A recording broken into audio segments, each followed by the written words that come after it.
La historia del jazz en Europa comenzó cuando la Original Dixieland Jazz Band fue la primera en hacer grabaciones de esta nueva música en 1917. Fue en 1919 cuando este grupo, que venía precedido de varios proyectos integrados, visitó Londres y tocó en el hipódromo. Los libros lo tienen como un geek controversial. La aristocracia londinense, portando el dominguero y sendo viniculares para la ópera, veía en menos de este grupo de desquiciados que brincaban por el escenario como demonios. Por fortuna, el rey Jorge V, padre del heroico tartamudo, demostró que el primer gran éxito del jazz, el Tiger Rag, le había encantado. Soltó una carcajada y aplaudió con un gesto grande que se notase. Solo entonces el público se relajó un poco y se divirtió. Unos años después, Paul Whiteman también toma la capital del reino, respaldado por su espectacular orquesta. De nuevo, causa controversia. Los más puristas decían que Whiteman era demasiado superficial y cuadrado para la sensibilidad del jazz, pero incluso Duke Ellington lo llenaba siempre de elogios. De Londres siguió París, luego Berlín. El jazz tomaba por sorpresa al viejo mundo, que tenía que apartar la vista del espejo en que se miraba sin apenas notar que en todos lados estaban sucediendo cosas que iban a cambiarlo. Lo importante es que Whiteman llevó a Londres una de las piezas musicales más importantes de la historia de la humanidad, Rhapsody in Blue de George Gershwin. De Londres siguió París, luego Berlín. El jazz tomaba por sorpresa al viejo mundo, que tenía que apartar la vista del espejo en el que se miraba, sin apenas notar que en todos lados estaban sucediendo cosas que iban a cimbrarlo. París adoptó esta nueva música como ninguna otra ciudad de Europa, tierra mítica de por sí. A pesar de que Londres fue de nuevo escenario de dos episodios magníficos en el 32 con la visita de Louis Armstrong y en el 33 con la de Duke Ellington.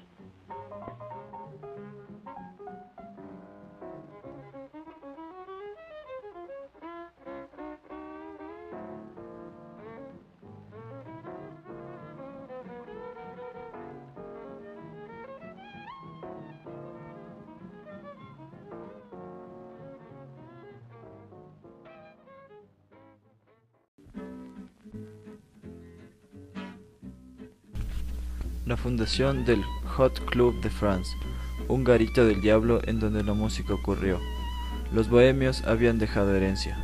En el 34 surge el quinteto de Hot Club de France, el primer grupo de jazz europeo que podía enfrentarse cara a cara a uno americano. Entre los integrantes están Stefan Grappelli y un violinista fuera de serie, Django Reinhardt, un gitano cuyo nombre pone a temblar de emoción a cualquier musicómano.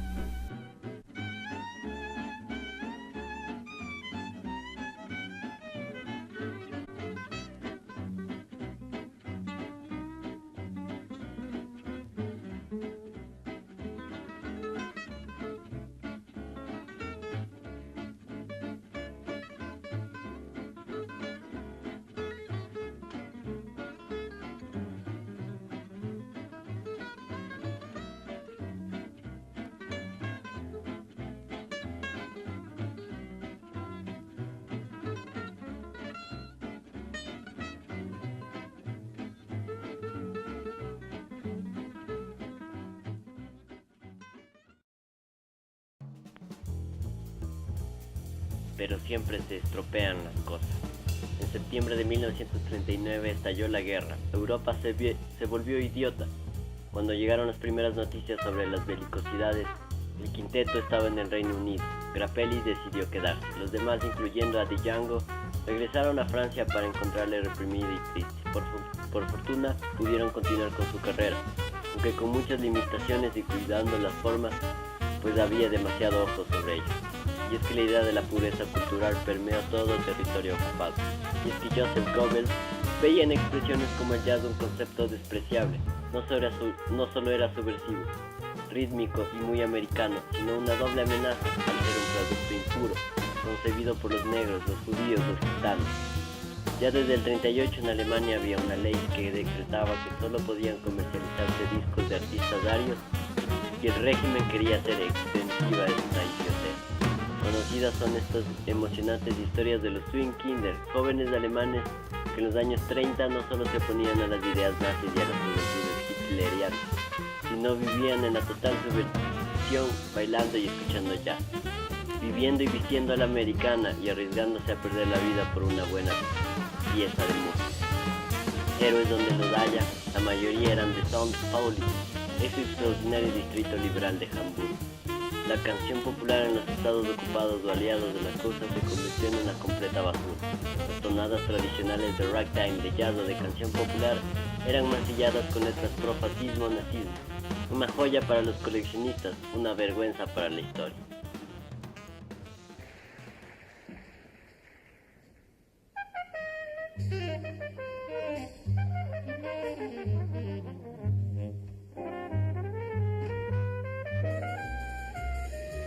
Si el jazz se creó en su momento gracias a un cóctel que contenía música europea y elementos africanos que dieron origen a lo que en su momento se conocía como jazz en Nueva Orleans, a partir de la década de los 50 a Europa no le queda más remedio que dar un golpe de mano y dejar su huella en una música que se extendía como la pólvora por todos los rincones del continente, gracias a la presencia sobre todo en Francia y en los países escandinavos de grandes maestros del jazz norteamericanos, huidos de su país en busca de mayor comprensión en Europa. Sidney Bechet, Miles Davis, Lou Bennett, Dexter Gordon, Kenny Clark, Lucky Thompson, Johnny Griffin, Chet Baker son algunos ejemplos de jazzmen atraídos por el público europeo, entre el cual pasaron grandes temporadas.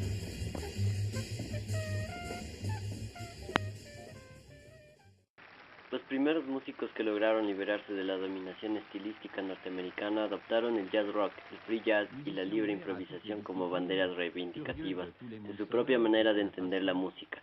En Inglaterra, el primero que asumió la necesidad de quitarse el lastre norteamericano fue el guitarrista John McLaughlin.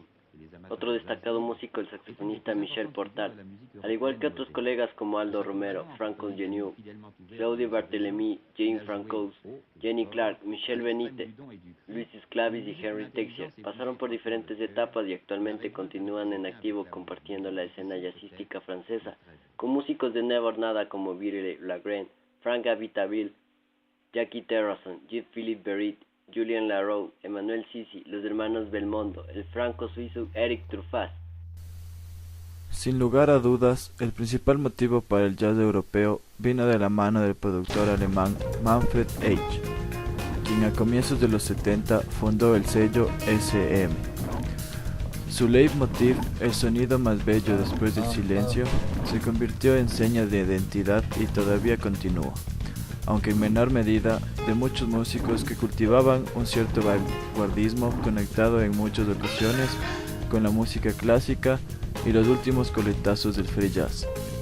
Su nómina de intérpretes es innumerable dentro del catálogo de músicos europeos, destacado por encima de todos ellos el saxofonista noruego Jan Garbarek, quien en múltiples ocasiones ha negado que la música que hacía para SM fuera jazz.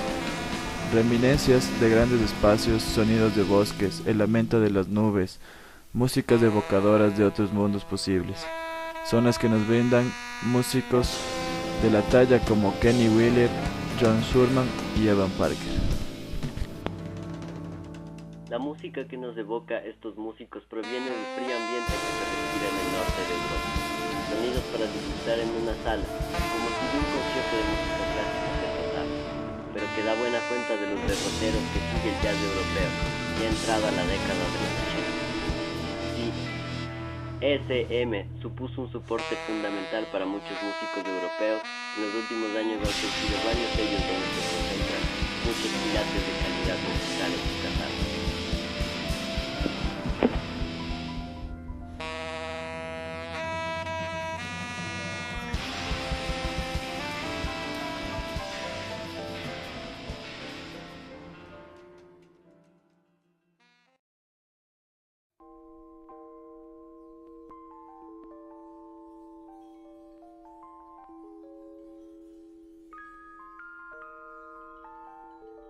Sopas,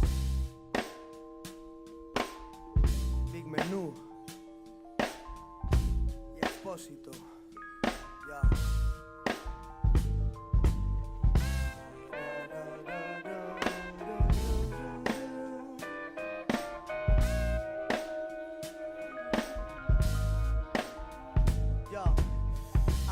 4, llévame de vuelta al 74. Campanas y afro, expósito escándalo. Tell me something good como Chaka y Rufus. Cuéntame algo, bueno o malo, truenos y rayos.